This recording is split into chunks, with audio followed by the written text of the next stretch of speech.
이제 좀 서 있다가 다리 아프면 앉겠습니다.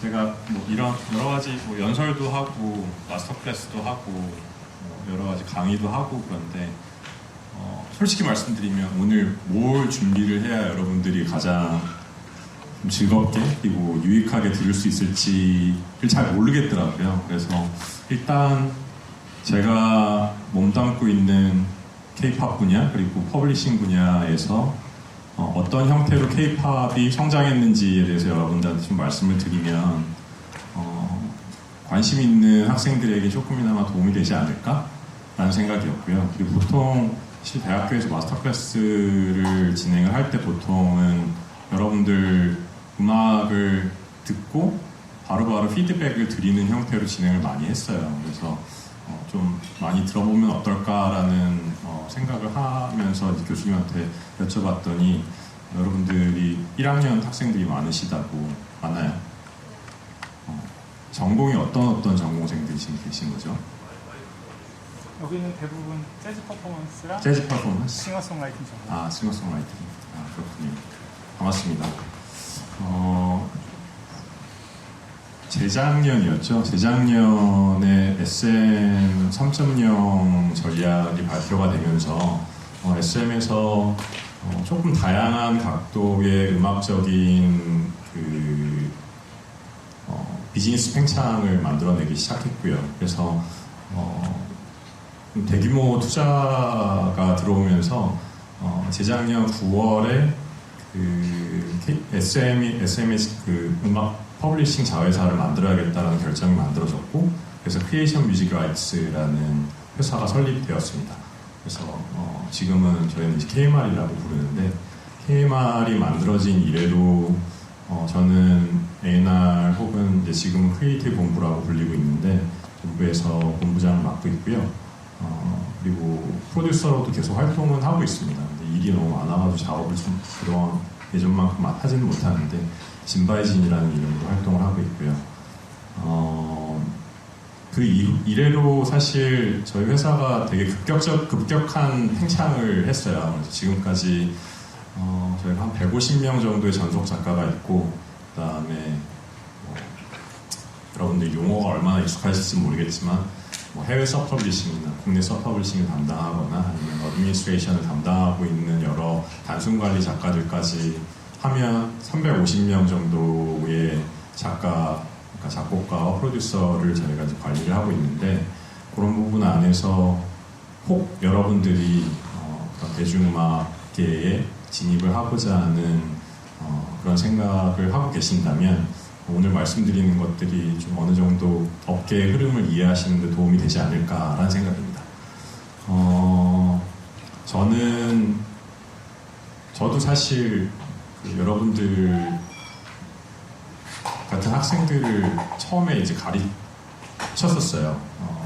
제가 2000년도 후반에 전임 교수로 있으면서 실용음악과에 있었었는데, 그러다가 이제 학과장을 하다가 사표를 내고 나온 것이 음악 작업을 더 해야겠다라는 생각이 들어서, 그래서 지금은 음악 작업을 하면서 어쨌든 퍼블리싱 회사를 운영을 하고 있는데, 이런 말씀을 드리는 이유 자체가 사실 여러분들이 생각하고 있는 커리어나 비전이나 그리고 여러분들이 가지고 있는 음악적인 선호 자체도 실제적으로 활동을 하고 준비를 하다 보면 다양한 방향성을 만들어낼 수 있다는 거. 그래서 너무 하나만 난 이것만 해야지 라는 생각보다는 지금은 조금 더 열린 마음으로 음악을 경험하면 어떨까라는 생각입니다.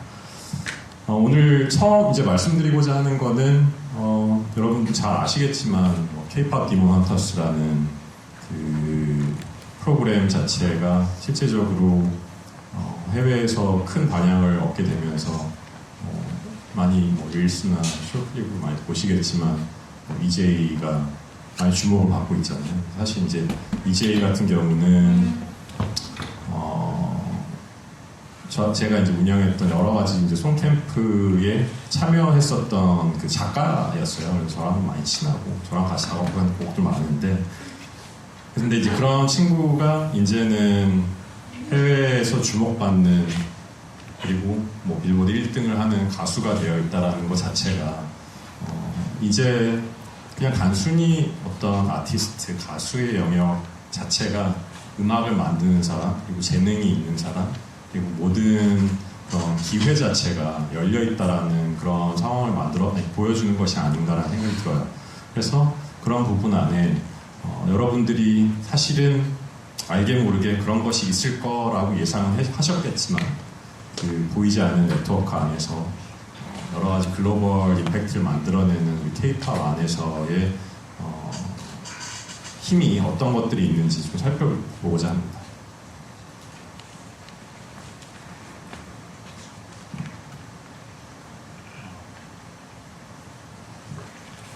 뒤에 영상이 나왔었어야 됐는데 제가 그냥 클립 캡션본을 스크린으로 넣은 것 같네요. 이 뒤에가 이제 그 라이즈의 플라이업이라는 노래인데 아시나요? 네, 저기다.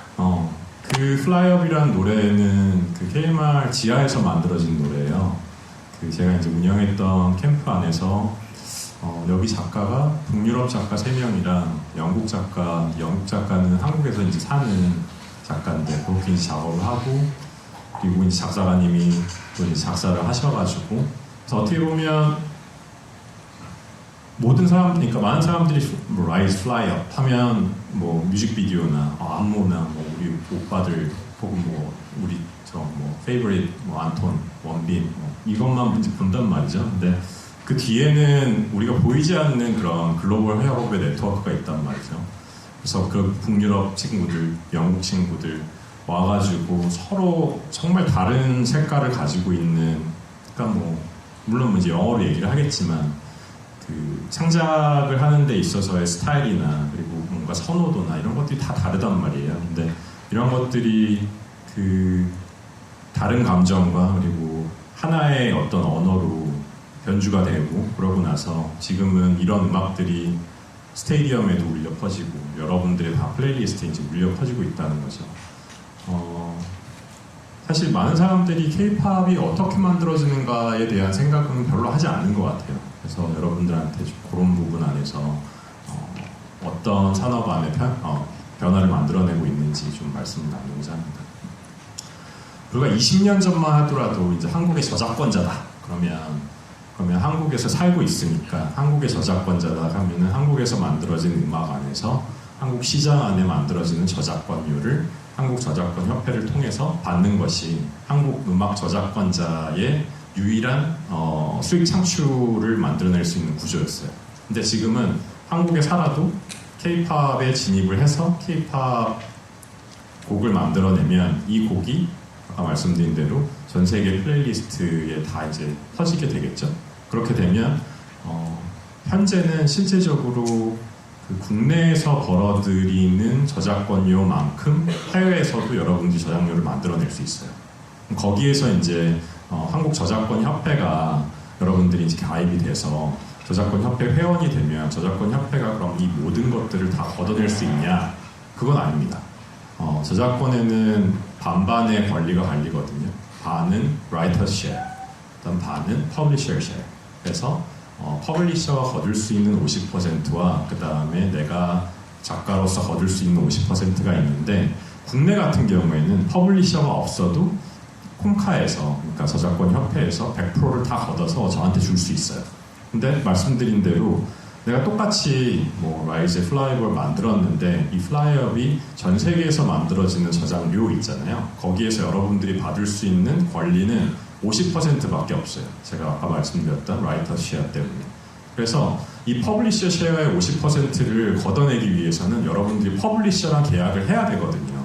그래서 아까 전에 말씀드렸던 저희 전속 작가가 있는가 하면 그 다음에 해외에 그 관리를 하는 작가들도 있다라고 말씀드린 이유가 그런 작가님들은 이제 해외 관리를 저에게 맡겼던. 그래서 이 K-팝이라는 것 자체가 그냥 단순한 곡이 아니라 이제는 글로벌하게 수익을 만들어낼 수 있는 자산이 되었습니다. 그래서 그것 자체가 어떻게 보면 여러분들이 그냥 단순히 나는 작가가 되어서 성공을 해야지라는 개념 안에서 조금 더 경제적으로 분석을 할 수 있을 만큼의 관점을 좀 만들어낼 수 있지 않을까 생각이 들어요.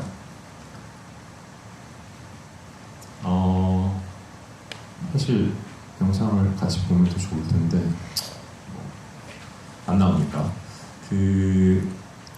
여러분들 싱어송라이터 전공생들 중에 작업을 할 때 협업을 하신 경험이 있거나 협업을 주로 하시는 분 학생들이 있으면 손 들어보세요. 전혀 없나요? 혼자 작업해요 그러면? 어떻게 작업하세요? 협업할 때. 진행 같은 거 풀어놓고 이제 마음에 드는 진행이나 좋아하는 진행이나 이제 이런 걸 먼저 조사를 하고 약간 서로의 탑라인을 좀 짜서 좀 비교해보고 그러면 트랙은 원래 있는 트랙에서 트랙도 만들 때도 있는데 이제 있는 트랙으로 할 때도 있고. 그럼 있는 트랙은 누가 만든 거예요? 어디에서 이제 받은 거예요? 네.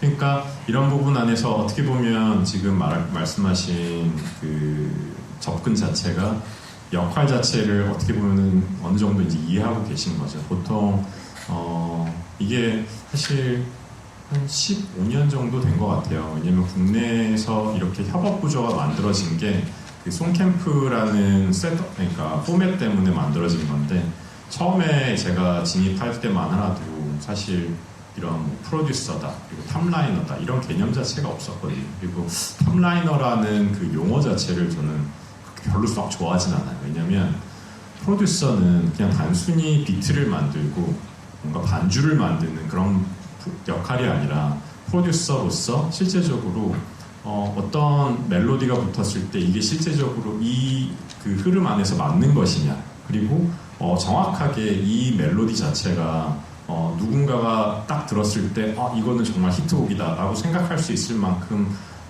아주 그 포인트가 있고 훅이 있고 이런 부분 안에서 이제 평가할 수 있고 마찬가지로 노래를 녹음을 해서 그러니까 녹음을 해가지고 프로듀싱을 그러니까 전반적인 믹싱과 마스터링까지도 다 담당할 수 있는 그런 전반적인 시야를 가진 사람은 전 프로듀서라고 하는데 또 물어보면 그래요. 저는 뭐 비트메이커 누굽니다. 그러는데 그럼 본인이 이제 프로듀서라는 그 말을 아예 뒤로 하고 나는 그냥 비트만 만드는 사람이다라고 이제 치부해버리는 거잖아요. 그래서 그러니까 오히려 이제 그런 부분 안에서 비트메이커와 탑라이너 뭔가 음악의 어떤 바탕을 만들어 놓고 그 위에 뭔가 라인을 얹어내는 사람을 탑라이너라고 얘기하는 것 같아서 근데 뭐 송라이터라고 얘기하기엔 사실 프로듀서도 송라이터거든요. 그래서 그거를 대체할 말이 없어가지고 지금은 여기는 이제 탑라이너라고 했습니다. 그래서 뭐 아시다시피 프로듀서는 이제 거기 비트를 만들고 사운드를 설계를 하고 구조를 짜는데 최근 같은 경우에는 어떤 특정 장르를 잘 만드는 프로듀서들이 업계에서 좀 선호가 되고 있어요. 블랙핑크의 그 띄어라는 노래를 만든 프로듀서 아시는 분? 별로 관심은 없으신가요? 그런 음악에는? 질문이 부담스러우신가요? 너무 안 듣는 음악을 막 얘기를 해가지고 그 띄어의 메인 프로듀서가 디플로라는 친구예요. 디플로라는 그 힙합 슬래시 뭐 트랩 슬래시 EDM까지는 아니고 그래도 힙합 위주의 힙합에서 파생된 그런 것들 이제 많이 하는데 근데 이제 그 친구가 이해한 뭐 트랜스, 이해한 레이브는 그런 것들이요. 띄어 같은 노래였던 것들. 그래서 들어보면 되게 단순한데 정말 그 간단한 사운드로 이 그루브를 만들어내는 것들. 그래서 제가 느끼기에는 그냥 단순히 내가 뭐 어떤 사람들을 놀게 만드는 그런 음악을 만들어야지가 아니라 실제적으로 디제잉을 하면서 클럽에서 뭔가 사람들의 움직임을 곡을 변화하면서 이제 인지하고 그다음에 그 부분들을 실제적으로 프로덕션을 이제 그러니까 더 넣게 되는 그러다 보니 K-팝이 그 댄스나 여러 가지 그 무대 퍼포먼스에 가장 적합한 음악이라는 걸 알다 보니까 디플로 같은 친구들이 실제적으로 이제 K-팝에 이제 들어오기 시작했던 거죠. 마찬가지로 탑라이너도 뭐 그러니까 저도 사실 작업을 할 때 R&B를 잘하는 친구도 있고 발라드를 잘하는 친구도 있고 아니면 진짜 랩을 잘하는 친구도 있고 그래서 한 곡을 만들 때 그냥 딱 한 사람만 했을 때 시너지가 나는 경우도 있지만 그렇지 않은 경우도 있단 말이에요. 그래서 그런 것들이 어떻게 보면 프로듀서로서도 이 사람은 이 사람 잘하니까 이렇게 같이 작업해야겠구나. 혹은 탑라이너도 이 사람은 힙합 위주의 작업을 하니까 이 사람이랑 작업하면 이런 것들을 만들어낼 수 있겠구나. 그래서 이런 식의 어떤 어느 정도의 프레임을 만들고 가는 거죠. 그리고 저 같은 이제 A&R 팀을 운영하고 있는 사람들은 이 사람이랑 이렇게 붙여가지고 이렇게 해서 세션 만들고 캠프를 이런 식으로 운영을 해라 라고 이제 지침을 만들어내면 저희가 가지고 있는 그 풀 안에 뭐 SM에서 누가 무슨 곡을 찾는 데더라, 뭐 스트레이키즈가 뭐를 찾는 데더라. 그러면 스트레이키즈는 얘가 잘하니까 트랙 이걸로 해가지고 얘 붙여가지고 랩이랑 저 멜로디랑 쓰게 해. 이제 이런 식의 이제 접근을 하는 거죠. 그래서 제가 여쭤본 거예요. 그런 접근을 했을 때 이런 그 역할을 분담을 해가지고 작업을 하다 보면 실제적으로 되게 좋은 결과가 이제 나올 수 있는데 결과적으로는 이거는 근육이거든요. 그냥 갑자기 300kg 들어가면 못 듣는다. 이거를 들 수 있을 만큼 계속적으로 연습을 해야 이게 단단한 근육이 돼야 그런 곡들이 이제 하루에 만들어질 수 있는 거거든요. 2000년도 중후반에 그 전에도 사실 SM에서는 뭐 이런 이제 해외에서의 곡을 수입을 이제 했었었는데 그때 2000년도 중후반에 조금 더 본격적으로 되기 시작했어요. 그래서 저는 사실 지금도 디자인 뮤직의 일원으로 소속이 되어 있고 디자인 뮤직에서 이제 처음 만들었던 그러니까 한국에 들어왔던 첫 노래가 여러분 뭐 아시는지 모르겠지만 소원을 말해봐라는 소녀시대 곡이었거든요. 그래서 저희 회사에서 이제 만들어서 그것들이 어떻게 보면 그 당시에 SM에서 북유럽에 있는 곡들을 왕창 사들이기 시작했던 타이밍이에요. 물론 미국들도 이제 받아들이기도 했지만 그래서 뭐 토마스 홀스 같은 경우에는 뭐 산소 같은 너나 샤이니 그리고 뷰러틱 이게 주문 동방신기 주문 이런 노래를 이제 만들었었고 그래서 그 당시에는 단순히 그러니까 만들어진 음악을 차용을 그러니까 가지고 온 상황이었어요. 그래서 뭔가 한국에서 인풋이 있었던 것이 아니라 북유럽에서 아예 다 만들어진 곡이 이제 들어왔거든요. 그래서 그런 부분 안에서 뭐 약간의 뭐 리듬적인 수정이나 뭐 이런 것들을 부탁한다 뭐 요 정도였지 실제적인 한국의 인풋이 들어가는 시절이 아니었습니다. 그러다가 2011년도부터 한국에서 실제적으로 한국에 있는 레코드 회사의 A&R들, 엔터사의 A&R들이랑 그 다음에 한국에 있는 작곡가들이 해외로 송캠프라는 개념을, 그러니까 송캠프라는 그 이벤트에 참여하기 시작했어요. 저도 이제 들어갔었던 그 당시에 어떻게 보면 K-팝이 K-팝이라고 불리지 않았을 때 제가 이제 시작을 했던 거였는데 이 당시에 제일 이제 지금도 그러고 보니까 이번 주 노르웨이에서 저기 뒤에 있는 송엑스포라는 행사가 이번 주에 지금 시작되고 있습니다. 노르웨이에서. 저는 사실 이제 공부일 때문에 일이 많아가지고 송엑스포를 간 지가 좀 됐는데 제가 한 근 10년을 같이 이제 오거나이징을 하면서 국내와 이 유럽을 연결하는데 어떻게 보면은 가장 좀 중심이 될 수 있도록 좀 노력을 많이 했거든요. 그래서 A&R들이 그 당시에 이제 한국에 대해서 전혀 모르는 유럽 작가들을 데리고 이제 리드나 브리프를 들고 가는 거죠. 그래서 우리는 뮤직비디오를 이렇게 찍고 이 아티스트는 몇 명의 아티스트가 있는데 여기에서는 이런 음악이 필요해라고 해서 실제적으로 아티스트에게 그 작곡가들에게 이제 프로젝트를 설명하는 그러면 이제 그 친구들이 팀이 이제 짜져가지고 들어간단 말이에요. 그래서 보통은 스튜디오를 12개에서 15개 사이로 저희가 운영을 했는데 보통 이제 4명 정도가 들어가요. 그러니까 2명이 프로듀서고 2명이 탑라이너 혹은 이제 1명이 프로듀서로 활동하는 팀은 그러니까 스튜디오 같은 경우에는 3명이 작업하기도 하고 3명의 탑라이너와 1명의 프로듀서와 해서 4명이 작업하기도 하고 해서 이제 작업이 되기 시작하는데 사실 여기 송엑스포에서 만들어진 노래가 너무너무 많아요. 사실 그 당시에 레드벨벳 데뷔곡 해피니스도 여기서 만들어졌고 사실 되게 정말 말할 수 없을 만큼 많은데 이런 자체가 어떻게 보면 이제 한국에서 약간의 인풋이 들어가기 시작했습니다. 그래서 이제 한국에서 그 사람들을 보내고 한국의 인플루언스가 어느 정도 들어가는 해외 곡이 한국으로 들어오면서 이제 그 곡이 나오기 시작했죠. 이 뒤에 스크린샷은 아시는지 모르겠지만 엑소의 어떻게 보면 브레이크스루 송 늑대와 미녀예요. 그래서 늑대와 미녀가 언제 만들어졌냐면 2012년에 한국에서 첫 국제 송 캠프가 있었습니다. 그래서 그 캠프가 SM 엔터테인먼트, 그 다음에 디자인 뮤직, 그리고 유니버설 퍼블리싱 코리아에서 이 세 회사가 합쳐져가지고 그 당시에는 스튜디오를 왜냐면 그때 SM은 그 인하우스 스튜디오가 없었을 때였어요. 그냥 믹스 스튜디오만 있었고 작업하는 스튜디오가 없었습니다. 그래서 저희가 여러 스튜디오를 섭외를 해가지고 한 4개 정도 스튜디오를 이제 운영을 하면서 했었었는데 그래서 이제 여기에서 늑대와 미녀가 만들어졌고 그 이후에 이제 당시 그러니까 지금은 CAO라고 Chief A&R Officer라고 이제 원래는 이제 SM 대표셨던 이성수 대표님이 이제 스튜디오 센터를 만들어야겠다. 그래서 선생님과 이제 결정을 하셔가지고 청담동에 사실 스튜디오 센터가 있었고 지금은 이제 SM 그 본사에 믹스 스튜디오와 송캠프 스튜디오가 있고 그다음에 저희 KMR에서는 저희 회사에는 19개의 스튜디오가 있고요.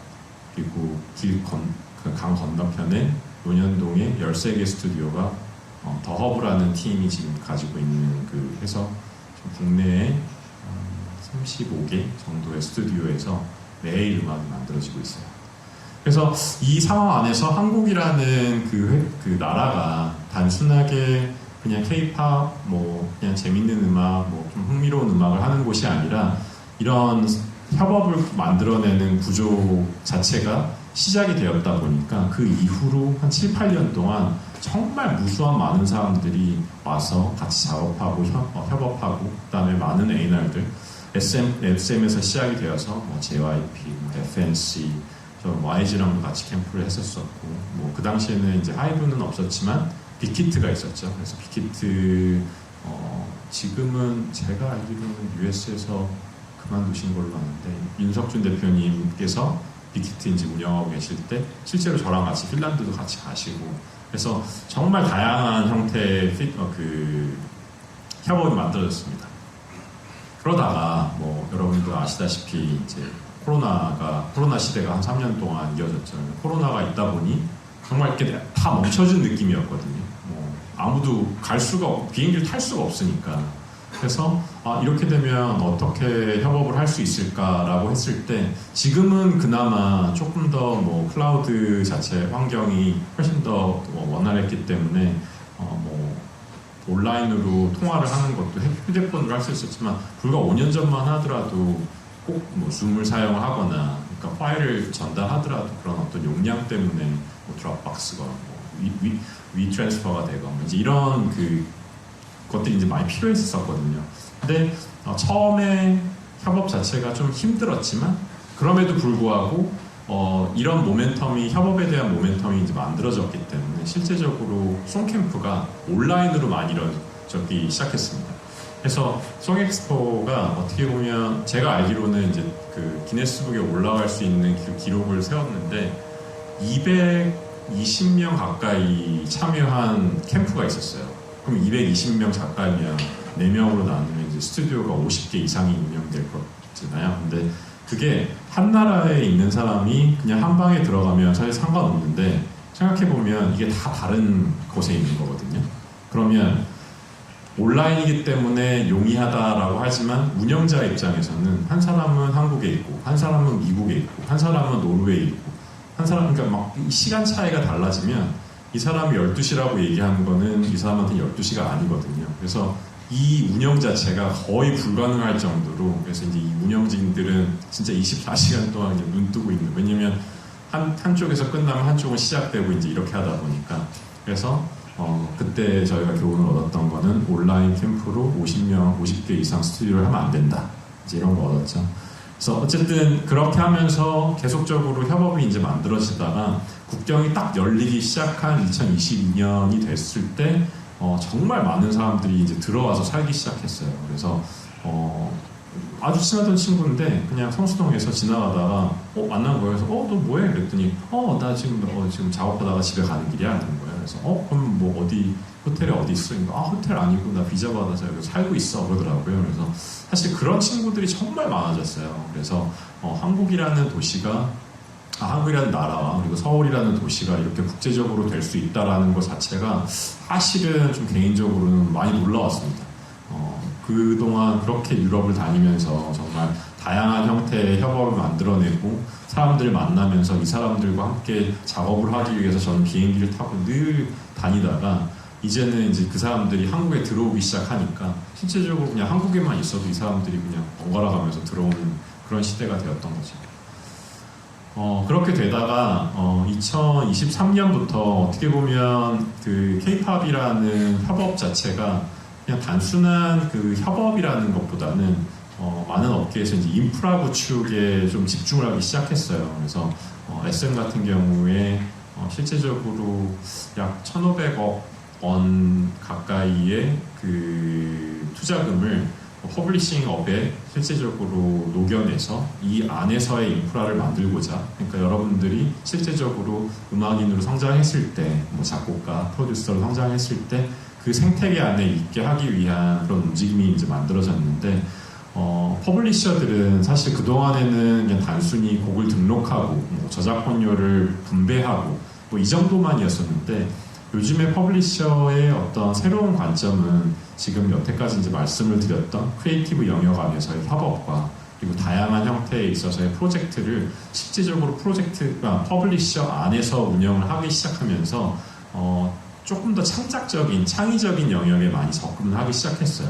그래서 이런 부분들이 IP를 확장하는데 어떻게 보면 핵심 허브가 될 수 있게끔 자리를 했었고, 그리고 제가 있는 그 크리에이션 뮤직 라이츠 같은 경우에는 정말 다양한 회사들, 그러니까 국내 회사뿐만 아니라 그 해외에 있는 여러 퍼블리셔들, 여러 엔터사들과 협업을 파트너십을 맺어서 협업을 하고 있습니다. 그래서 지금 이제 제가 여러 그 업계의 흐름을 이제 보면서 느꼈던 거는 작곡가가, 그러니까 아티스트가, 그리고 어떤 K-팝 곡이 국제화되고 그리고 주목을 받기 시작하는 그런 부분 안에서의 K-팝이 있었다면, K-팝이 단순한 사실 곡이 아니라 그 부분 안에서 이것을 지탱하는 생태계와 허브가 있는 셈이거든요. 그래서 이제 이 허브 자체 안에 종사해 있는 모든 사람들이 실제적으로 많은 그 러브콜을 받기 시작했어요. 뭐 쉽게는 뭐 작곡가들, 프로듀서들이 K-팝과 같은 그런 음악을 좀 같이 만들어 보자라고 해서 실질적으로 저는 그러니까 두알리파 작업을 부탁을 받아서 이제 영국을 가서 작업을 할 때 그런 것들이 좀 녹여가지고 작업을 해달라, 뭐 이제 이런 요구를 받는데, 단순히 이제 이것들이 작곡과 프로듀서에만 딱 마무리되는 것이 아니라 A&R들 혹은 뭐 마케팅, 브랜딩, 그다음에 패키징을 할 때 있어서 여러 가지 그런 그 전문가들이 실제적으로 K-팝은 다르다라는 개념 때문에 해외에 진출을 할 수 있는 사례들, 그리고 진출을 하고 있는 사례들이 지금 많아지고 있어요. 그래서 단순하게 제가 아까 말씀드린 대로 여러분들이 작업을 하면서 내 장점은 여기, 내가 가야 될 방향은 이러라고 이제 생각을 하실지 모르겠지만, 음악 안에서 그리고 이런 산업 안에서 여러분들이 관심 있는 분야가 있으시면 그런 분야에 있어서의 그 관심이나 그리고 어떤 좀 리서치를 해보는 그런 노력들을 너무 내려놓지 마시고 좀 관심 있게 살펴보시다 보면 또 다른 커리어가 만들어질 수 있다 보니까, 그래서 이제 그런 부분이 앞으로 10년에는 뭐 한국 출신 프로듀서, 뭐 스웨덴 출신 탑라이너 이런 개념보다는 K-팝 시스템 안에서 성장한 글로벌 크리에이터라는 좀 호칭이 조금 더 자연스럽게 되지 않을까라는 생각이에요. 그래서 그러니까 K-팝은 단순히 그냥 곡만이 아니고 앞으로는 이제 시스템이고 그리고 플랫폼이고 그리고 국제적인 언어가 될 것이다. 그래서 단순히 그냥 아티스트만 반짝반짝 빛나는 것이 아니라 여러분들이 업계 안에 들어왔었을 때 여러분들의 역량을 충분히 펼칠 수 있는 그런 곳이 될 것이다 라는 게 제가 간단하게 이제 이 K-팝과 그리고 제가 몸담고 있었던 어떤 그 K-팝의 성장 그리고 협업 구조 안에서 만들어지는 그 여러 가지 결과물들을 간략하게나마 좀 설명을 드렸습니다. 여기까지 질문이 있으시거나 아니면 궁금하신 거 있으십니까? 여전히 대학 생활에서는 일방적인 소통이 늘 이루어지는 곳이군요. 어쨌든 저 때도 그랬는데. 그러면 좀 무거운 얘기를 더 할까요? 아니면 좀 재밌는 얘기를 더 할까요? 재밌는 얘기. 왜냐면 제가 이 뒤에 안 그래도 조교님한테 말씀드리긴 했는데 뭐 이런 것까지 제가 이렇게 도표를 다 만들어 오긴 했거든요. 근데 이거는 한 3시간 동안 해도 모자를 그런 거라서 안 하는 걸로 하고. 그러면 지금 여러분들 어쨌든 음악이 좋아서 음악이라는 것 때문에 전공을 하기 위해서 이 학교에 오신 거잖아요. 그럼 여기에서 이루고자 하는 목표는 어떤 것들이 있나요? 연주인? 가수? 프로듀서? 아니면 말을 안 할 거면 이제 손을 들으라 그랬잖아요. 가수. 3명. 4명. 작곡가. 프로듀서? 탑라이너인가요? 손 드신 여기 작게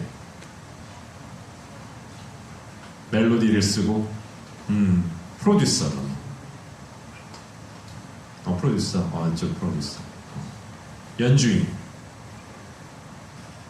연주인 여기 있고. 그러면 A&R? A&R 있어요. 오케이. 그 다음에 이제 다른 분들은 아직 알아가고 있다. 아티스트. 아티스트. 어떤 아티스트가? 어떤 아티스트가 되고 싶어요? 저요? 다재다능한 아티스트. 다재다능한 아티스트. 근데 뭐 이를테면 그래도 이제 뭐 장르적인 접근이나 이런 것들이 있잖아요. 다 잘하고 싶긴 해요. 다 잘하고 싶은 거.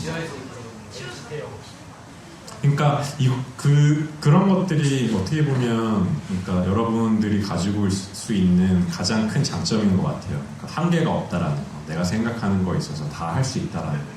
근데 저같이 이제 어떤 업계에 있는 사람에서 조언을 할 수 있는 거는 그럴 때 할 수 있는 것들 다 해봐라. 그러다 보면 내가 진짜 잘할 수 있는 거 그리고 내가 진짜 관심 있는 게 이제 보인다라는 거거든요. 저는 예전에 이제 제가 작업할 때는 저는 제 그 말하는 목소리는 나쁘지 않은 것 같은데 노래하는 목소리는 진짜 너무 싫어해요. 제 목소리가 너무 별로인 거야. 그래서 어쨌든 데모를 만들어야 되면 누군가 노래를 불러야 되는데 그 당시에는 뭐 이렇게 이런 네트워크가 이렇게 한 게 아니라 다 골방에서 갇혀가지고 스튜디오에서 그냥 각자 막 작업할 때였거든요. 그러니까 그러다 보니까 제가 이제 노래를 하는데 한계가 있는 거예요. 뭐 보통 이제 노래를 하는 사람한테 보면 내가 이런 멜로디가 이제 있는데 뭐 제가 생각하지 않았던 밴딩이 갑자기 막 나오고 그러거든요. 그러니까 그런 것들이 진짜 수려한 그 당시 그러니까 생각할 수 없는 수려한 멜로디가 나오는 거고 그게 협업의 가장 강점인데 이런 것들은 사실 작업하기 전에 몰랐단 말이에요. 근데 이러고 나서 제가 그 첫 송엑스포에 갔을 때 그게 이제 2012년이었는데 그때 정말 다양한 사람들 안에서 이런 역할을 할 수 있는 거구나. 그래서 저는 이제 제가 그 당시에 나는 프로듀서구나라는 걸 알게 되었었고 그 상황에서 이제 탑라이너라는 개념이 이제 나눠진다라는 개념이 이제 알게 됐거든요. 그러다 보니까 저는 처음에는 작사도 했었어요. 작사도 했었고 제 마지막 작사가 트와이스 작사였는데 그거를 할 때 작사를 할 때 어쨌든 이제 트와이스는 사실 그 친구들이 데뷔하기 전부터 저는 이제 봐서 막 고등학생이고 막 그랬었는데 가사를 쓰다 보니까 저는 그때 이제 30대 중반의 아저씨인데 그 얘네들 가사를 쓰려고 그러니까 너무 그 괴리감이 느껴지는 거예요. 막 현타 넘어오고. 그러니까 도대체 고등학생 여자의 마음으로 나는 왜 이 가사를 쓰고 있는 걸까라는 생각이 들어가지고 이제 그러다 보니까 가사는 이제 그만해야겠다. 그래서 이제 그냥 저는 그래서 이제 프로듀서만 한 격인데 말씀드린 대로 이거를 하다 보면 내가 잘할 수 있는 것들이 확실히 결정이 되는 것 같아요. 그러면 뭐 이렇게 좀 재밌는 얘기 하자면, 좀 사는 얘기를 하자면, 저는 완전히 전공이 다른, 학부에서의 전공이 완전 다른 거였어요. 그게 혹시 여기 적혔었나요? 아니죠. 뭐 한지 좀 예상하실 수 있는 거. 자동차. 완전 틀렸어. 운동했을 것 같아요. 고마워요. 저는 생명공학 전공했어요. 생명공학 전공하고 공부도 곧잘 했는데 해서 조기 졸업했거든요. 근데 왜 그만하게 됐냐면 뭔가 과학이라는 건, 그러니까 생물이라는 건 특히 우리가 모르는 거지 사실 이미 다 있는 거거든요. 그래서 실제로 과학자들이 이 세포 안에 DNA에서 요만큼에서 요만큼의 요 단백질이 어떻게 만들어진다, 요거를 알아내기 위해서 평생을 써요. 근데 저는 그러기가 싫더라고요. 이미 다 우리가 그냥 모르는 거지 왜 나는 그거를 평생을 바쳐가지고 내 실험실에서 내 찬란한 인생을 바쳐야 될까라는 생각을 하다가, 저는 이제 고등학교 때부터 그냥 혼자 독학을 해가지고 피아노를 쳤었었는데, 그래서 이제 음악을 해야겠다. 그래가지고 처음 제가 이제 사실 제대하고 첫 크레딧을 받았던 게 25년 전이었는데, 시실리 2km라는 영화가 있어요. 임창정 씨 나온. 제가 거기에 이제 영화음악을 제가 했었거든요. 이제 그렇게 하면서 이제 씬에 들어와가지고 저는 이제 음악을 하겠습니다 라고 했더니 이제 다들 미쳤다 그랬지. 또라이 같은 놈, 공부나 하지. 뭐 네가 뭐라고 음악을 한다고. 해가지고 저는 어쨌든 제가 가지고 있는 그 크레딧으로 영국에 가서 석사를 했어요. 영국에서 음악 오디오 프로덕션을 석사를 했고, 그래서 이제 돌아왔는데 막상 제가 할 수 있는 네트워크 자체가 없다 보니까 광고 음악은 계속 했었어요. 그래서 그 당시에 기아 자동차의 K 라인이 나오기 전에 포르테라는 차가 있었거든요. 그 포르테 라인은 제가 이제 다 만들고 막 그랬었는데, 그러다가 여러분들 같은 이제 학생들과 만나는 대학 교수가 됐었다가, 그러다가 작업을 계속 하면서 이제 나는 작업을 해야겠다. 그래가지고 학과장을 할 때 사표를 내고, 그러고 나서 이제 전업 프로듀서가 돼서 저희 디자인 뮤직도 만나고, 그리고 이제 작업을 하기 시작했던 거죠. 그래서 처음에 제가 한국에서 해외에 나갔을 때 뭐 입국 심사할 때 물어보잖아요. 뭐 하냐? 난 이제 뮤직 프로듀서다. 그럼 뮤직 프로듀서 무슨 음악 만드냐? 이제 결국에는 이제 이러다가 K-팝이라는 얘기가 이제 나왔을 때, 그 당시 2015년 K-팝이라고 K-what? 그런 거지. 그 당시에 완전 무시를 했거든. 근데 이제 2010년도 후반 때 갔을 때 제가 이제 해외를 다니면 K-팝 그러면은 자꾸 안 노는 거예요. 자기 소녀시대 좋아한다. 최근에 이제 미국에 갔을 때는 에스파 얘기를 계속 하는데 진짜 오피서가 나를 안 놓는 거예요. 그래가지고 그런 부분 안에서 K-팝이라는 그 업계에 종사하면서 뭔가 자부심을 느낄 수 있는 구간들이 이제 이런 거였구나. 제가 2012년에 노르웨이 손캠프를 갈 때 거의 그만둘 생각이었어요. 그러니까 음악을 정말 수만 번도 그만두려고 했던 생각은 거의 끝에 와 있었던 타이밍이었거든요.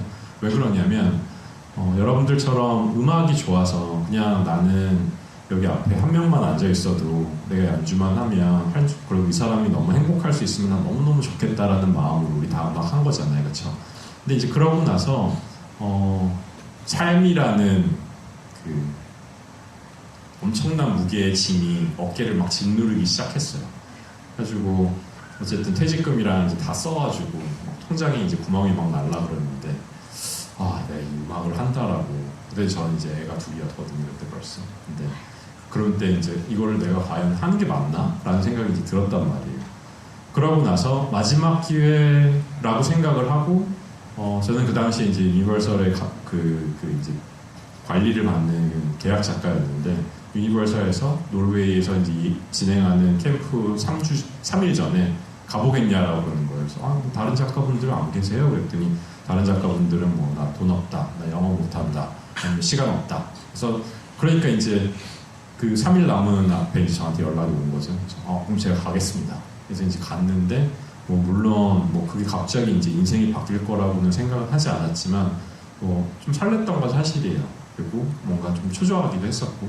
근데 왜 그게 저한테 너무나 큰 사건이었냐면 그때 갔는데 이제 한 50명 정도 작가들 안에 그래미상 받은 사람들도 있고 그리고 한국에 정말 많은 플래티넘을 만들어낸 그런 작가들도 있고 다 이제 외국 작가들인데 근데 그런 작가들이 스튜디오에서 작업을 하는데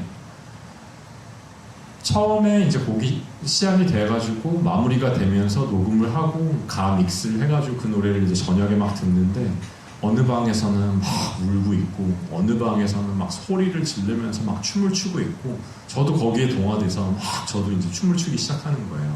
근데 그때 그 당시는 무슨 감정인지 잘 몰랐거든요. 그 작업을 한다라는 그 감정이 그냥 너무 신난다. 그냥 이런 사람들과 함께 있는 그 일상 자체가 너무너무 소중하다라는 마음이었는데 비행기 안에서 심장이 너무나 터질 것 같아가지고 왜 난 이런 감정이 들지라고 이제 생각을 해서 들어보니까 아까 다시 말씀드렸던 그냥 내가 만들어서 한 명만 있으면 너무 행복할 것 같았을 그런 마음이 왜 사라졌을까? 삶이라는 것 때문에 왜 그게 없어질 수 있었을까라는 거에 죄책감이 느껴졌어요.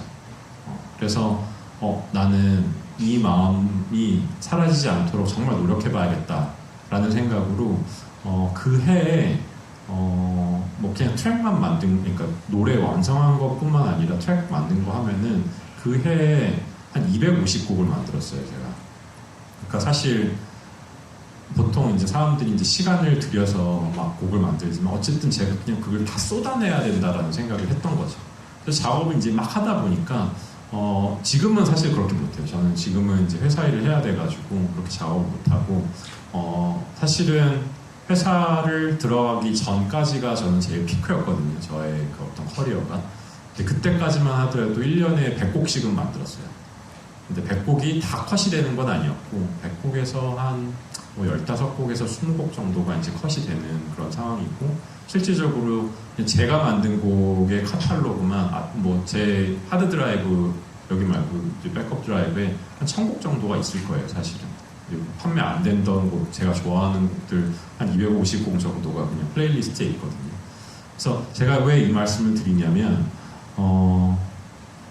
커리어라는 건 한순간 하나에 끝나는 일인 것 같진 않아요. 특히나 우리가 작업을 하는 사람으로서. 아티스트는 그럴 수 있을 것 같긴 해요. 그냥 딱 해가지고 정말 전 세계 히트가 돼서 정말 그 수십억, 수백억을 버는 그런 사람이 된다면 그럴 수 있는지 모르겠지만 저는 그 모든 게 과정이라고 생각하거든요. 그럼 과정 자체에서 내가 지치면 작업을 할 수가 없어요. 내가 지치면 절대 할 수가 없어. 그러니까 그 과정을 믿고 계속 가야 되거든요. 그래서 아직까지도 저는 작업하는 게 재밌어요.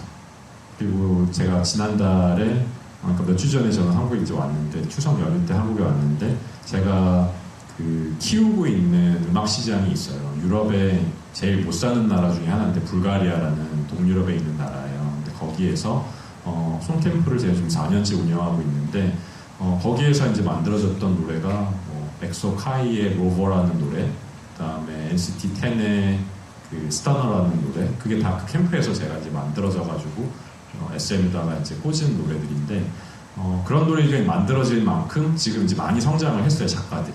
그러니까 이게 시간이 필요한 거죠. 처음에는 내가 얘네들 데리고 뭘 할 수 있을까라는 생각인데 지금은 정말 잘해요. 그래서 정말 잘해서 이런 친구들이 실제적으로 저희 회사에 이제 계약되어 있는 친구들이 이제 많아지거든요. 그래서 다시 돌아가면 여러분들은 지금 이제 많은 것들을 경험하기 위해서 노력하고 있겠지만 그런 부분 안에서 여러분들이 딱 느껴지는 모멘텀이 있었을 때 그거를 절대 놓으면 안 돼요. 그리고 이 모멘텀이 있었을 때 지칠 수밖에 없거든요. 근데 그 지침을 뭐 여러분들 모든 사람들이 슬럼프는 다 있습니다. 근데 그거를 과정이라고 생각해야지 내가 재능이 없고 내가 정말 못하고 나를 자책하기 시작하면 절대로 운영할 수 없어요. 내 커리어를. 그래서 나 스스로를 믿는 사람이 돼야 된다라고 저는 믿고 그게 단순히 그냥 5년, 3년 이 얘기가 아니라 10년, 20년을 믿고 가야 되는 일이라고 생각을 해요. 그래서 어느 순간에 여러분들이 음악인으로서 커리어를 딱 세울 때 타이밍이 올 거예요. 내가 이게 하는 게 맞나? 왜냐면 내 주위의 사람들이 취직을 해가지고 돈을 버는 게 보이고 그 다음에 막 내가 그거에 비해서 못 버는 게 보이고 나는 어떻게 월세를 내야 될지 모르겠고 부모님한테 무슨 얘기를 해야 될지 모르겠고 막 이런 타이밍이 올 거거든요. 물론 안 오면 제일 좋죠. 올 때 있어서 자책하지 말았으면 좋겠어요. 왜냐하면 그거는 과정이니까. 그래서 어떻게든 방법을 찾아내면 여러분들이 다음 단계를 할 수 있습니다. 근데 그 과정 안에서 여러분들 이렇게 학교에 와가지고 저 같은 사람이 와서 업계에 있는 동향과 그리고 기회들을 설명할 수 있는 그런 것들은 또 여러분들한테 또 다른 기회이기 때문에 최대한 사용하세요. 저한테 연락처 물어보시고 데모 보내시고 제가 맞는 그러니까 일주일에 들어봐야 되는 데모도 사실 수백 곡이에요. 근데 그럼에도 불구하고 좋은 곡들은 기억에 남을 수밖에 없고 그 사람들한테 연락을 간 다음에 같이 작업을 할 수밖에 없는 그런 루틴이 될 수밖에 없거든요, 저에게는. 왜냐면 그런 원석 같은 친구들을 찾아야 실제적으로 업계에 넣을 수 있고 그런 사람들이 다음 에스파 타이틀 쓰고 곡 쓰고 라이즈 타이틀 곡 쓸 수 있는 그런 사람들이 되기 때문에 물론 아티스트가 되려면 조금 다른 개념이긴 하지만 그래서 뭐 저의 그냥 짧은 일대기를 이런 어떤 예시를 통해 가지고 이제 말씀을 드린 것 같이 저도 늘 그냥 위에 있고 늘 승승장구하는 그런 작곡가는 아니었어요. 저도 그냥 늘 자책하고 왜 이건 안 될까? 왜 이거는 이 사람 노래보다 내 노래가 훨씬 더 신나는 것 같은데 왜 이 노래를 골랐지? 막 이런 여러 가지의 갈등 안에서 있으면서도 그거를 꾸준히 믿으면서 왔기 때문에 저는 여기 자리에 있다라고 생각이 들고 그렇기 때문에 여러분들 또한 지금이 시작이니까 용기 있게 커리어를 만들어 가셨으면 좋겠습니다. 아무튼 아티스트 얘기하다 여기까지 왔는데 또 다른 질문 있으신 분 없으신가요? 네, 말씀하세요. 혹시 SM 산하 회사 같은 거잖아요. 혹시 SM 쪽에 있는 진짜 A&R 직무를 전업으로 하시는 분들에 대한 질문이 A&R, SM에서 A&R을 하는 겸업? 직무를 하시는 분들 네, 직무를 하는 사람들을 질문을 드렸어요. 질문을 드려드리냐고요? 네네, 말씀하세요. 기술적인 이야기는 아닌데 혹시 마이크가 연결이 될까요? 아니면 조금만 크게 나와서 말씀해 해줄 수 있어요? 주세요. 네네. 아니, 네네, 크게 말씀해 주시면 됩니다. 네네. 그 혹시 들은 이야기인데 네. 마스크 잠깐 벗고 감기 걸려서 네. 들은 이야기인데 저는 싱어송라이터도 하고 싶고 물론 선택과 집중이 정말 중요한 가치라는 건 알지만 나중에 A&R 쪽도 도전을 해보고 싶거든요. 그런 K-pop 아티스트들에 대해서. 근데 어디서 들은 이야기로 자기 음악을 하는 사람들은 A&R 쪽에 자기 음악의 색깔이 묻을 수 있기 때문에 잘 써주지 않는다는 얘기를 들은 적이 있거든요. 혹시 그거에 대해서 그거는 맞는 말이에요. 그거는 맞는 말이에요.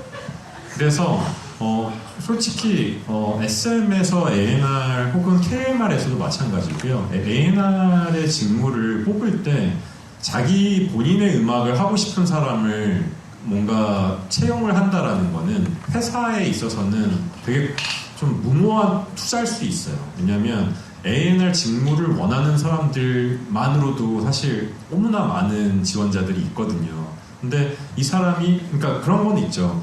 나는 음악 전공생이지만 내 음악을 하는 것보다는 이 인프라 안에서 나의 음악적인 소양을 녹여내고 싶다라는 표현이면 그러면 사실 회사에서는 되게 선호할 수 있을 것 같아요. 근데 어쨌든 나는 내 음악을 할 거다라는 개념은 그러면 회사에서 이 인프라 안에서 만들어지는 정말 축적된 지식과 그 다음에 업계의 동향들을 다 가르치고 나서 그러고 나서 이 사람은 나갈 수 있다라는 생각을 할 수밖에 없거든요.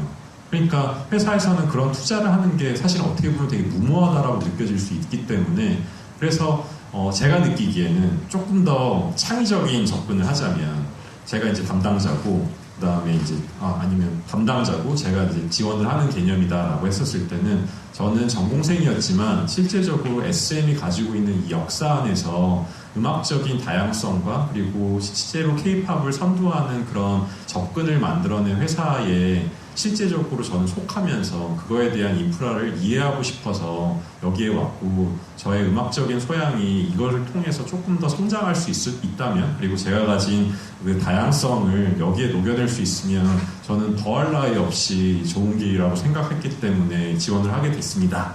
라는 개념이면 제 생각에는 HR 담당하시는 분이 되게 좋아하실 것 같아요. 근데 음악을 하려고 한다 라고 하면은 저마저도 사실은 KMR에서 그렇게 지원하신 분들은 다 선택하지 않았어요. 네. A&R은 실제적으로 Artist and Repertoire 그래서 아티스트와 아티스트에 해당하는 그 곡들을 선정하고 그래서 그것들을 주관을 해서 우리는 이 방향성으로 가야 된다라는 어떤 전반적인 업무를 담당하는 사람이 A&R이었어요. 그래서 이제 레코드 회사에서 팝 레코드 시장에서 A&R이라는 업무 직무가 이제 만들어진 것이 신인 아티스트들을 예전에 이제 공연을 할 때 거기 이제 들어가가지고 쟤 괜찮네, 쟤 한번 사인해야겠다. 그럼 이제 이 친구가 연락처를 받아서 자기 이제 보스들한테 이제 연락을 하는 거죠. 그래서 이제 이렇게 와가지고 쇼케이스를 할 겁니다. 이렇게 해가지고 이제 보여주고 그러면은 얘가 이제 곡을 만들기도 하고 얘한테 작곡가를 붙여줘가지고 곡을 만들어서 요거 이렇게 해가지고 보스한테 들려준 다음에 이제 이런 것들로 A&R이 이제 시작이 된 거예요. 근데 지금은 SM에서는 한 본부에 이를테면 라이즈 본부가 위저드 센터인데 위저드 센터에는 라이즈가 있고 하츠투하츠 있고 라이즈에는 라이즈 있고 웨이비가 있을 거예요. 아니야. 하츠투하츠랑 웨이비랑 NCT 10이랑 아무튼 뭐 이렇게 해서 다 나눠져 있거든요. 그래서 각 센터에 한 6명에서 10명 사이의 A&R들이 있어요. 그리고 센터가 5개가 있거든요. 그 다음에 SM에서는 LIC라고 SM 클래식스가 있고 그 다음에 크루셜라이즈 있고 스크림 레코드 있고 그래서 다 각자의 A&R들이 있어서 A&R들이 제가 알기로는 한 40명 정도 됩니다. 40명, 50명 정도. 그래서 각자의 업무들이 약간씩 다른 것이 아티스트가 사실 NCT도 NCT Wish랑 NCT 127이랑 NCT DREAM이랑 다 하는 음악들이 약간씩 다르거든요. 그래서 이제 그런 것들에 전문화된 A&R들이 이제 담당을 하고 있고 그 다음에 마찬가지로 이거는 이제 그 기획사 혹은 엔터사 레코드 레이블에서 A&R이라고 하면은 퍼블리셔의 A&R은 약간 달라요. 왜냐면 퍼블리셔는 작가들을 상대하는 거거든요. 작가들을 상대해서 다양한 장르의 이제 음악을 만들어냅니다. 다양하게 만들어내면 이거는 제로 베이스 원 가야 되는데 이거는 뭐 라이즈 가야 되는데 이건 트와이스네. 이런 것들을 이제 들을 수 있는 귀가 있어야 되는 거죠. 그래서 레코드 회사의 A&R은 내가 담당한 아티스트를 최고의 아티스트로 만드는 데 집중이 된다면 퍼블리셔의 작곡가들을 관리하고 있는 아티스트 A&R 같은 경우에는 이 곡들이 어디로 가야 될지에 대한 그 창구가 되는 거예요. 메신저가 되는 거예요. 그래서 음악적인 소양은 다 필요하지만 이쪽은 조금 더 집중된 음악적인 소양이라고 하면 이쪽은 조금 더 열려있는 음악적인 소양이 있어야겠죠. 그래서 이거는 이를테면 저희 회사에 있었던 A&R 중에 하이브 재팬으로 가는 있어요. A&R요. 그래서 왜 하이브 재팬으로 가고 싶냐라고 했더니 본인은 이제 본인이 담당하고 있는 가수가 조금 더 성장하는 그래서 제작을 하는 A&R이 되고 싶어서 제가 많이 배웠지만 가고자 한다. 이제 이런 거죠. 그래서 이제 이런 부분에서 아까 질문의 연장선을 하자면 정말 다 가르쳐 놓고 진짜 이 모든 업계의 시크릿과 비하인드 스토리를 다 가르쳐 놓은 다음에 뭔가 업무를 담당하게 해놓으면 딴 데로 간단 말이에요. 그러면은 이제 이 사람을 채우기 위한 또 사람을 채용을 해야 되거든요. 똑같은 일을 또 하고, 그럼 이제 여기 안에서는 또 누수가 생기다 보니까 회사 안에서는 어떻게 보면 되게 이제 관리하기 힘들어지는 거죠. 그래서 그런 부분 안에서는 이제 조금 더 회사에 신뢰와 믿음을 줄 수 있는 방향성, 그다음에 A&R은 회사별로 약간씩 다를 수 있다. 그래서 작은 회사는 이 모든 것들을 다 해야 될 수도 있어요. 이를테면 뮤직비디오 감독 섭외에다가 그다음에 녹음 일정부터 막 믹싱, 마스터링 이런 모든 일정을 다 담당할 수 있는 이런 역할까지 그냥 다 해야 될 수도 있고요. 좀 큰 회사에 가면 그런 것들을 조금씩 이제 업무를 분업을 해서 하는 경우들이 있고, 그래서 이제 아티스트와 레퍼토아라는 그 역할 자체가 과거에서부터 현재까지는 이렇게 좀 세분화되어 있다. 네, 가 답변일 것 같습니다. 혹시 이제는 저희 데모 수업 들어보기로 했던 학생 두 명을 같이 많이 들어보시고, 그럴까요? 예를 들면 지금 회사에서 A&R 가면은 이런 음악을 들었을 때 어떤 역할을 한다, 뭐 이렇게 좀 말씀을 이어주셔도 좋을 것 같습니다. 좋습니다. 네, 일단 수민 먼저 올라갈까? 나연부터 올라갈까요? 나연부터. 노래는 두 곡을 세 받았고요. 곡을 같이 하면 좋을 것 같아서 마지막 한 곡더 보내드릴게요. 네, 제일 마지막으로 보내드리는 곡부터 먼저 하겠습니다. 네, 잠시만요. 나연 올라갈까요? 네.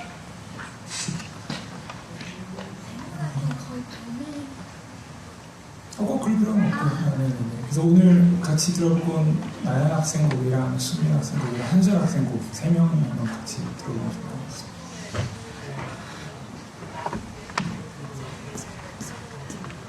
그 다음에 수민 학생 있어요. 네, 제가 받은 곡은 세 곡이고요. 불일치랑 다이브부터. 네, 다이브부터. 네. 거기 의자 앉을래? 거기 치우고. 네, 앉아서 말씀하시죠. 잠깐만.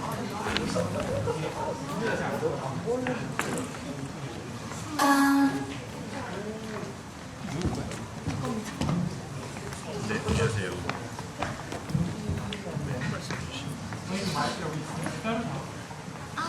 이건 몇 번이에요? 네? 한 번에 네. 네. 말해볼래? 그리고 어떤 역할을 담당하시나요? 네네네. 이 곡에서 자작곡이어서 네. 작사 작곡을 담당했고 네. 그 이제 편곡 과정이라든지 미디 프로세싱은 다른 프로듀서분이랑 함께 작업해서 진행했던 곡입니다. 그럼 그렇게 되면 저작권의 지분은 네. 어떻게 하게 되나요? 작사 작곡은 제가 가져가기로 했고 네. 편곡 부분은 아이 프로듀서님께서 그래서 이제 네. 그 한국저작권협회 기본 룰로 했군요. 네. 혹시 기본 룰에 대해서 아시나요? 12룰로 하는데 작곡이 5, 작사가 5, 그 다음 편곡이 2입니다. 그리고 편곡에서는 실질적으로 복제권을 가지지 못해요. 그래서 복제권이라고 하면 이 곡이 CD에서 찍혔을 때 만들어지는 인세에 해당하는 금액인데, 편곡을 한 사람은 그냥 단순히 이제 편곡 지분만 받게 되고, 그래서 이제 이 스트리밍을 받았을 때는 받을 수 있습니다.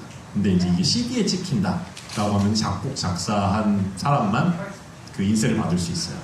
네, 몰랐죠? 어쨌든, 네, 그러면은 12분의 10을 가지고 계시고, 12분의 12는 저쪽 편곡자가 하시고, 네. 곡에 대한 설명, 그러면 이건 어떤 장르를 부를까요? 되게 애매하지만 드림팝 같은 드림팝, 네. 장르여서 굉장히 몽환적이고 몽환적인 장르는 또 네. 가사는 그 다이브 잠시 하듯이 약간 사랑에 관한 첫눈에 반한 그런 상대에게 다이브 하듯이 네. 사랑에 빠지는 느낌을 그럼 이 곡은 발매를 하기 위한 혹은 발매가 다른 된 최근에 발매가 된 그럼 제가 코멘트를 하는 게 좀 의미가 있을까요? 아니 그래도 코멘트를 해주신 다음에 네. 제가 다음에 곡 좋습니다. 작업을 했을 때 다음에 알았어요. 그러면 제 그냥 느낌 바를 때 네. 가감 없이 그냥 말씀드리도록 하겠습니다. 네, 감사합니다. 들어보겠습니다.